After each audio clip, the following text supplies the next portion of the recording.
Madame, la parole est à Monsieur Jean Launay.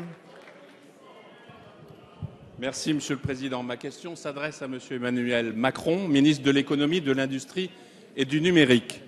Monsieur le ministre, depuis 2010, par l'entrée sur le marché de Free, notre pays compte 4 opérateurs. Pour les usagers consommateurs de téléphonie, les prix ont globalement baissé durant cette période, les investissements ont augmenté et le service numérique s'est considérablement développé. Aujourd'hui, je considère que les questions relatives à la zone de couverture et à la qualité du débit forment l'alpha et l'oméga du citoyen numérique du XXIe siècle. Parce que, disons les choses franchement, le numérique est devenu un service public.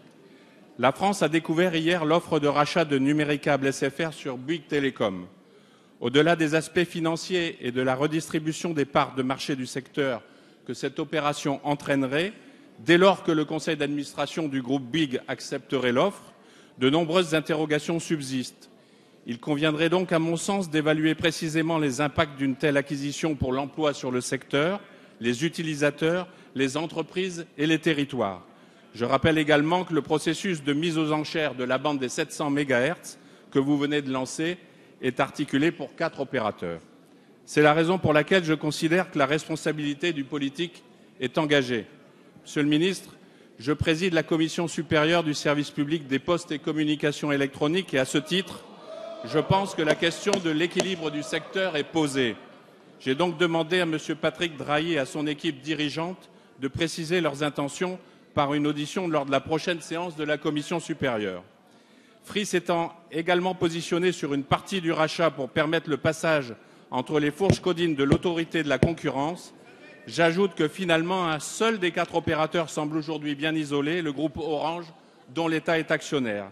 Alors, Monsieur le ministre, où va la France de la téléphonie mobile, mais surtout, où va la France de l'Internet mobile? Merci, Monsieur Launay. La parole est à Monsieur Emmanuel Macron, ministre de l'Économie, de l'Industrie et du Numérique. Merci, Monsieur le Président, Mesdames, Messieurs les députés. Monsieur le député Jean Launay, la question que vous posez est la bonne. Quels sont nos objectifs en matière d'Internet et de téléphonie mobile? Ces objectifs sont de l'ordre de 3. Le premier, c'est l'investissement. L'investissement pour équiper notre territoire, notre économie, pour couvrir aussi cette fracture numérique qui fait que dans nombre de départements encore, dans de trop nombreuses communes, eh bien, la possibilité d'accéder à l'Internet 3G, ce qu'on appelle l'Internet mobile, parfois même à l'Internet 2G ou au très haut débit, reste aujourd'hui une non-réalité. Face à cela, nous avons demandé aux opérateurs des engagements très fermes pour la première fois, dans le cadre de la loi croissance et activité, en donnant plus de pouvoir à l'ARCEP et en les conduisant à signer une convention qui s'est conclue il y a quelques semaines, qui est une première et qui permettra de couvrir l'intégralité des zones blanches au-delà même des centres-bourgs. Le deuxième objectif de cette politique de la téléphonie mobile et de l'Internet mobile, c'est l'emploi, de manière évidente. Plusieurs milliers de nos concitoyens sont employés dans ce secteur, qu'il s'agisse des grands groupes ou de leurs sous-traitants. Et il est fondamental de le préserver. Et enfin, c'est le meilleur service rendu à nos concitoyens et à nos usagers. Alors, au regard de ces critères, comment comprendre l'offre qui a été apparemment remise il y a quelques jours par le groupe SFR Numéricable? Bien d'abord comme une offre qui va trop vite. Nous n'avons pas évalué à ce jour les résultats et les conséquences de l'offre de Numéricable sur SFR. Et nous avons des doutes en matière d'emploi, en matière de délai de paiement, par rapport aux engagements tenus.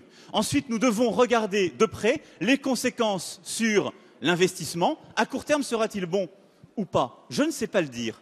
Sur l'emploi, il est à peu près évident que sur l'emploi, il y aura des destructions d'emplois à cause de cette opération. C'est ce qu'on appelle joliment les synergies. Et donc, nous sommes opposés à ce choix. Et donc, c'est pourquoi, pour toutes ces raisons, il est nécessaire de regarder de près cette opération, de s'expliquer. Parce que, contrairement à ce que j'ai pu entendre de la part de M. Jacob, oui, l'État a un rôle à jouer en la matière. Il consiste à jouer pour le long terme et pour notre économie. Merci, Monsieur le ministre.